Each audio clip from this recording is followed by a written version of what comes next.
안녕하세요. 잘들 지내셨나요? 아, 요즘 낮에는 좀 많이 더운 것 같아요. 벌써 여름으로 가고 있나요? 주위에 꽃들이 너무 예쁘게 피어서 저는 하루하루를 정말 행복한 마음으로 보내고 있는데, 여러분들도 그렇게 행복하게 보내고 계시죠? 음, 제가 책을 소개하는 채널을 만들고 지금 하나, 둘, 지금 오늘 소개해드리는 책까지 하면 네 번째 책인 것 같은데요. 정말 많이 미숙한데, 음, 그래도 영상을 봐주시는 분들이 계셔서, 정말 감사하다는 생각이 듭니다. 그냥, 이렇게 한 권 한 권 하다 보면, 어, 저도 나중에는 언젠가는, 정말 잘 할 수 있는 그런 날이 오겠죠? 용기를 내서 열심히 해보겠습니다. 오늘은 제가 너라는 위로라는 책을 가져왔는데요. 에세이집이에요. 저자 김수미는 사람들에게 오늘을 사는 소중함을 일깨워주는 페이스북 너에게 하고 싶은 말 운영자이자 작가입니다. 피아노 전공을 목표로 음대 진학을 꿈꿨는데 아쉽게 실패하고 잠시 좌절의 시간을 갖는 동안 글을 쓰기 시작하면서 행복한 자신을 발견했다고 합니다. 하루하루 살아가면서 느낀 생각들을 많은 사람들과 공유하고 있어요. 너라는 위로는 김수민 작가의 두 번째 책인데요. 독자들은 힘들 때 위로가 되고 마음 따뜻해지는 말들 덕분에 늘 힘을 얻고 있어요. 항상 고마워요. 라는 글들을 보내온다고 해요. 이 책은 이렇게 많은 분들이 공감하는 글들을 하나하나 추려서 담아낸 책이라고 합니다. 살다 보면 정말 많은 사람들이 상처를 받으며 살고 있죠. 그래도 잘 버티며 살 수 있는 건 이런 책 속에 있는 글들 덕분이 아닌가 하는 생각을 저는 잠시 해봤어요. 울고 싶은 날은 누구의 신경도 쓰지 말고 울어도 된다. 사랑받기로 한 것은 상처받기로 허락한 것이니 두려울 것 없다. 나 싫다는 사람은 과감히 끊어내도 괜찮다. 이런 말들 정말 속 시원하지 않나요? 누군가에게 듣고 싶은 말이고 또 누군가에게 해주고 싶은 말이에요. 이런 말을 들으면 그동안 잠 못 자며 고민했던 일들이 나만의 고민이 아니었구나 하는 생각에 그 순간부터 위로를 받는 것 같아요. 작가가 전하는 짤막한 글 한마디 한마디에서 사랑도 외로움도 다 내 마음의 조각이구나 하고 깨닫게 됩니다. 나 스스로 정말 가치 있고 소중한 존재임을 느끼게 되죠. 이 책에는 중간중간 사파가 들어있는데요. 그림을 통해 세상을 여행하고 이해하고 사람들과 소통하는 게 제일 행복하다는 김찬 작가의 작품이에요. 독특한 컬러와 환상적인 이미지로 독자들로 하여금 한층 더 책 속으로 빠지게 하는 그런 매력이 있는 것 같아요. 책을 보면 정말 책 속에 너무 이게 좀 환상적이죠? 이렇게 정말 예쁜 그림들이 정말 많이 있어요. 약간 동화적인 느낌도 나면서 어, 음, 이런 그림들을 같이 보니까 글 속에 있는 글들이 한층 더 깊은 느낌이 나요. 마음에 난 상처를 치유하기 위해서 작가는 글을 쓰기 시작했다고 하는데요. SNS에 나는 한 사람을 잃고 한 페이지를 채워가는 작가인 것 같다라고 올린 적이 있답니다. 그랬더니 어느 한 독자분이 작가님의 한 페이지를 얻음으로 다시 두 사람을 얻습니다라는 글을 달았다고 해요. 그 독자의 말에 나를 위해 쓰는 글들이 어느 누군가에게 큰 위로와 힘이 된다는 것을 느끼며 계속 글을 쓰고 싶어졌다고 합니다. 여러 가지 이유로 아파하는 많은 사람들을 토닥토닥 다독여주며 글로써 곁에 있고 싶어졌다고요. 이 책의 목차를 보면 세 개의 파트로 나뉘어져 있어요. 그 세 개의 파트 중에 제일 먼저 등장하는 게 일단 시작이에요. 일단 시작하라. 무언가를 하려면 이게 잘 될까? 하다가 잘못되는 건 아닐까? 하기로 결정을 하긴 했는데 잘한 결정일까? 하자니 걱정이 앞서고 안 하자니 후회할 것 같고 정말 수많은 고민에 빠지게 되죠. 그런데 우린 그런 경험 많이 해왔잖아요. 어떤 것이든 미래를 알 수 없듯 내가 결정한 그 끝은 아무도 모르는 거죠. 잘 될 것 같아서 시작을 했는데 결과가 나쁜 경우도 있었고, 잘 안 될 것 같아서 망설이다가 일단 저질렀는데 좋은 결과를 얻었을 때도 분명 있었을 거예요. 망설이지 말고 용기 있는 사람이 돼보는 거예요. 저도 정말 늦은 나이에 학업을 다시 시작했는데요. 정말 많이 망설였죠. 그런데 아무것도 안 하면 아무 일도 일어나지 않는다 하는 말 있잖아요. 일단 시작했어요. 매주 수강을 듣고 과제를 제출하고 어, 그러면서 느껴지는 게 삶의 어떤 긴장감을 동반한 희열, 성취감, 활력 그런 것들을 느끼게 됐어요. 이 긴장감은 싫지 않은 거예요. 어떤 건지 아시죠? 내가 살아있다는 어떤 그런 느낌? 끝은 아무도 모르는 거예요. 또 결과가 안 좋으면 뭐 어때요? 내가 도전하고 실천했다는 게 중요하니까요. 사람과의 인연에서 정말 힘든 관계가 생기기 마련인데요. 그때는 미련 없이 잘라내라고 작가는 이야기합니다. 그런 관계 있잖아요. 내가 놓아버리면 그냥 끊어질 것 같은 그런 관계. 누구나 한 번쯤 경험했을 거라 생각되는데요. 그런 인연은 나를 상처받게 하고 초라하게 만들죠. 놓는 게 힘들다는 걸 알지만 붙잡을수록 더 지옥 같다는 것도 알고 있죠. 음, 사람들과의 인연에서 상처를 받는 인연도 있지만 그 상처를 감싸주는 좋은 인연도 분명 있다는 것을 잊지 말아야겠어요. 여러분들은 나 자신에게 휴가를 준 적이 있나요?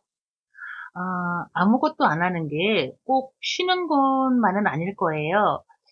저 같은 경우도 시간에 쫓겨 읽지 못하고 있는 책을 나른하게 읽을 때, 또는 강아지들과 눈으로 대화하며 놀아줄 때, 또 아침 산책을 나가서 나무와 꽃들을 보며 그곳의 싱그러운 공기를 마음껏 느낄 때, 그럴 때 저는 휴가라는 느낌을 받는데요. 여러분들은 어떻게 자신에게 휴가를 주시나요? 몸이 멀어지면 마음도 멀어진다라는 말이 있죠. 정말 그럴까요? 저는 어떤 한 사람을 마음에 담고 그 사람을 담은 그 마음이 깊어지면 행여 다시 볼 수 없다 해도 그 사람의 향기로 살 수 있을 것 같아 라는 생각을 해본 적이 있어요. 그 사람에 대한 믿음과 사랑이 깊다면 물리적인 거리는 헤어짐의 이유가 될 수 없다고 생각합니다. 여러분은 어떻게 생각하시나요? 너무 많은 걱정과 고민을 품고 사는 사람들이 많죠. 저 역시도 그럴 때가 있는데요. 그런데 그 걱정이나 고민들을 가만히 들여다보면, 걱정한다고 해서 좋아질 게 아니고, 밤잠 못 자며 고민한다고 해서 해결될 일이 아닌 게 많습니다.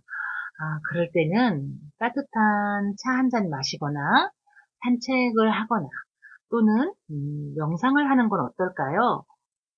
그러면 마음이 차분해지며 걱정과 근심을 잠시 떠나보낼 수가 있어요. 어, 한 살 한 살 나이가 들면서 터득한 일이에요.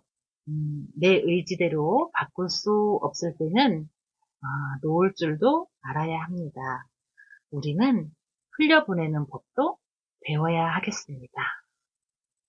행복이라는 거는 어, 주위를 둘러보면 늘 내 주변에 함께 하고 있어요.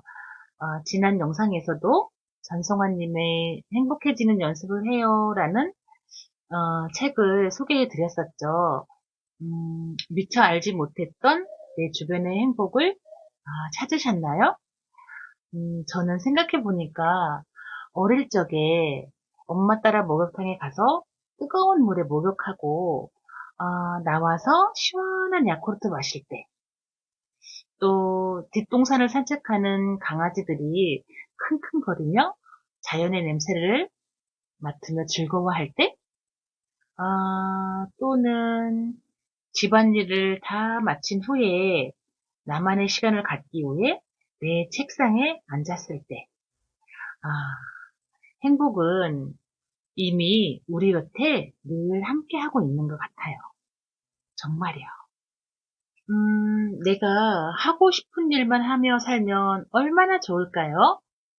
하지만 우린 그렇게 살 수 없죠. 하고 싶은 일을 하며 살자니 현실이 허락질 않고 어, 해야 할 일들을 하며 살자니 고단함의 연속이죠. 무엇이든 쉽게 얻어지는 건 없는 것 같아요. 하고 싶은 일을 하기 위해서는 해야 할 일들이 훨씬 많잖아요. 하지만 이런 것들을 하나의 과정이라고 생각하면 어떨까요? 그 해야 할 일들을 하나, 둘 하면서 하고 싶은 일에 도달했을 때 그 성취감이나 행복은 정말 클 테니까요. 세상엔 잘난 사람들이 너무 많죠? 그런데 그 잘난 사람과 자기 자신을 비교하지 않았으면 좋겠어요. 저 사람은 저런데 나는 왜 이러지? 이렇게 자신을 한탄하는 일은 자존감이 낮아지는 일이라고 합니다. 비교는 어제의 나와 오늘의 나랑 하는 거라고 해요. 오늘의 나는 어제의 나와 어떤 점이 달라졌는지, 또 더 나아지기 위해 나는 어떤 노력들을 했는지, 그게 중요하다고 합니다. 저는, 작년 여름쯤부터, 운동을 시작했어요. 평일엔 퇴근 후에 1시간씩 걷고, 주말엔 아침에 1시간씩 걸었어요. 가볍게 시작했는데, 하다 보니 많은 것들이 달라졌어요. 우선 활력이 생겼고요. 또 하루를 전보다 좀 길게 쓸 수 있어요. 그리고 또 뭔가 해냈다는 생각에 마음이 뿌듯하고 성취감을 느끼게 되더라고요. 이런 게 자존감을 높이는 거 아닐까요? 꼭 운동이 아니더라도 생각해왔던 일들이 있다면 하나씩 하나씩 실천에 옮기는 것은 정말 필요한 것 같아요. 그러다 보면 어제의 나보다 오늘의 나는 분명 달라져 있을 테니까요. 이렇게 일상을 살다 보면, 힘든 날의 연속일 때가 있죠. 시간에 쫓겨 하루가 어떻게 갔는지, 나만의 시간을 갖는다는 건 상상도 못할 때, 아무리 노력해도 앞이 보이지 않을 때, 그럴 때, 막 휘몰아치는 폭풍이 나를 막 덮쳐버릴 것 같은 그럴 때가 있어요. 있죠. 누구나 그런 날이 있었을 거예요.